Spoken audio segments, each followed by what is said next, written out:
So let's get started. I'm going to use the Micromeasurement CSM Degreaser as the first step to degrease the beam. It could have a little bit of oil on it, maybe just some surface contamination, and the first step in prepping the surface is to degrease. So I'll just take the cap off the CSM3 and I'll take one of these gauze sponges, and I like to take it and fold it and then fold it in half again and spray that directly into the gauze pad.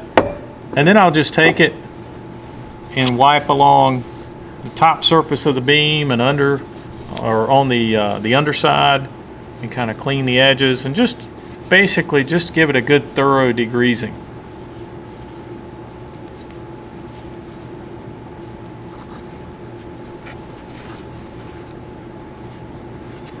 Once I've done that, I'll take that and discard it.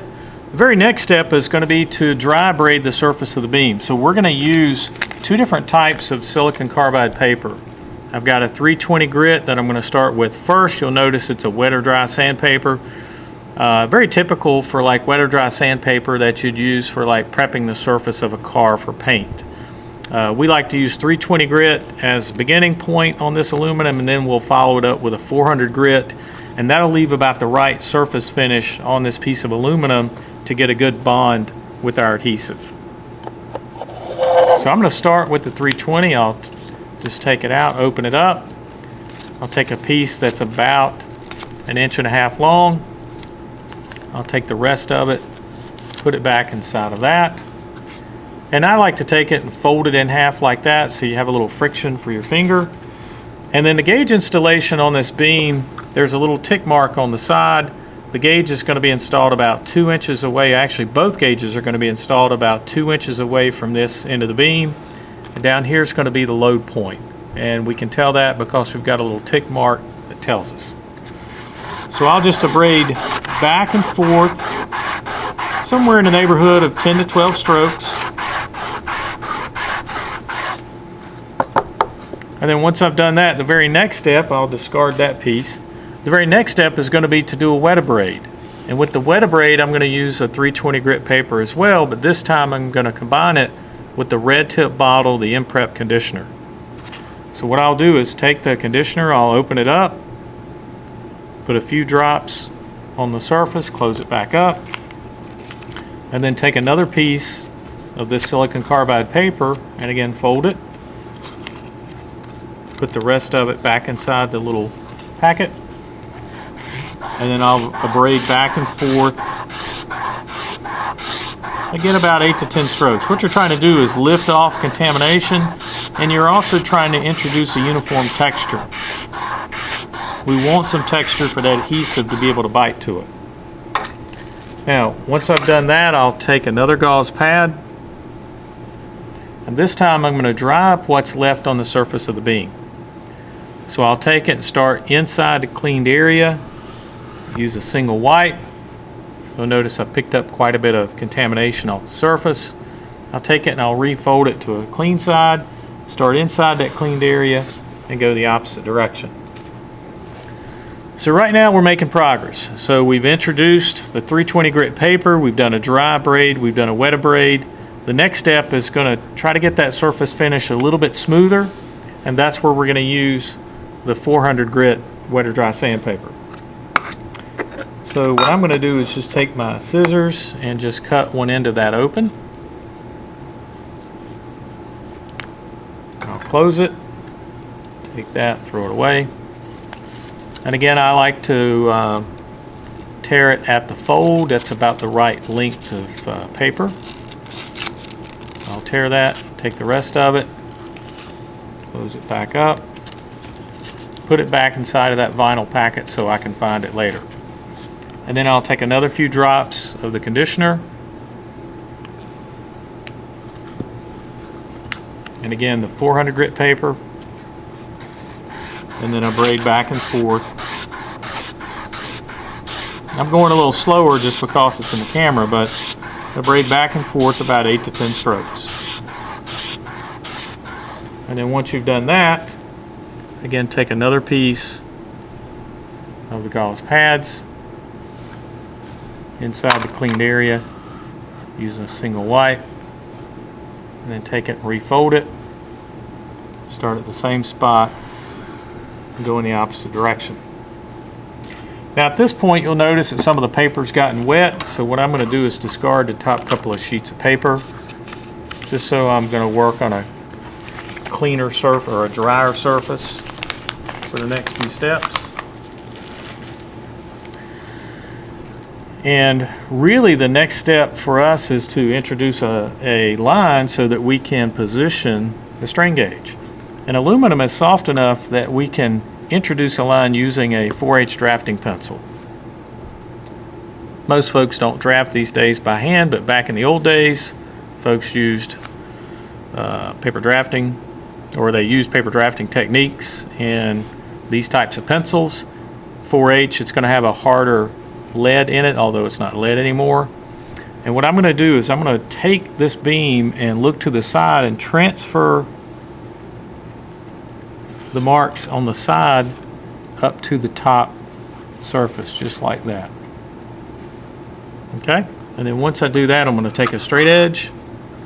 I'm going to lay that right across this area. I'll take the pencil and I'll press down firm, and I'm trying to burnish a line right in the area where I want the strain gauges to be installed. Just like that. Now once I've done that, I also want to create a line down here where the load is going to be positioned. So what I'm going to do is I'm also going to transfer, you can see these tick marks on the side of that beam as well. I'll just transfer them up with the drafting pencil, and then this time I'm going to use a dental pick to scribe these lines. Actually, it's just going to be a line. So I'll take it and I'll scribe it just like that, so that we can accurately position the weight. Now once you've gotten to this point, you're ready to continue cleaning. We need to get all the graphite and wax off the beam, so we'll use some more conditioner.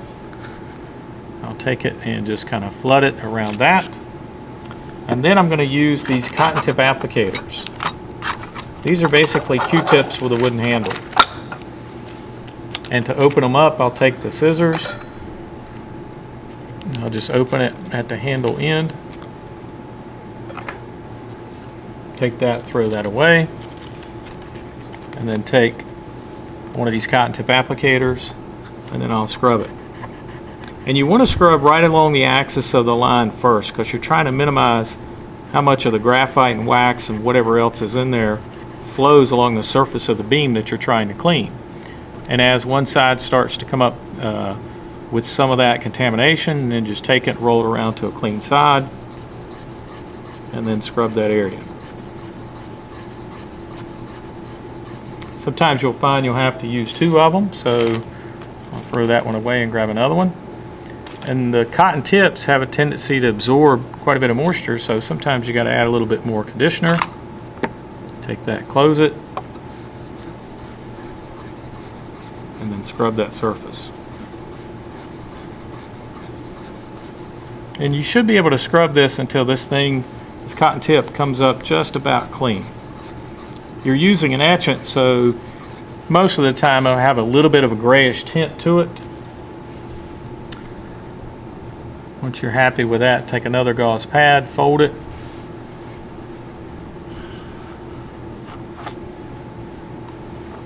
take it and refold it, or a clean side, and then go in the opposite direction. And then the last step to get this beam ready is going to be to scrub it with the InPrep Neutralizer. This is an ammonia-based solution. The conditioner is a very mild phosphoric acid. It helps to chemically etch, and it also drops the pH. And some of these adhesives, in particular the one that we're going to use this morning, which is Bond 200, is a cyanoacrylate. And cyanoacrylates do not like to stick to a surface that has a low pH. So if you introduce a conditioner, you got to introduce the neutralizer. So before I do that, I'm going to clean off my work surface again, make sure we're working on a drier sheet, or at least in a drier section on the piece of paper. What I'm going to do is slide it down here, and take the neutralizer, a couple of drops, close it up, and then take the cotton tip applicator and give it a good scrub.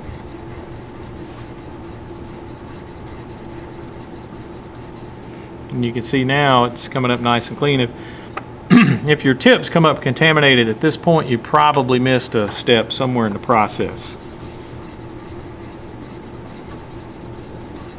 So give it a good scrub, and then again, another gauze pad, take it and fold it.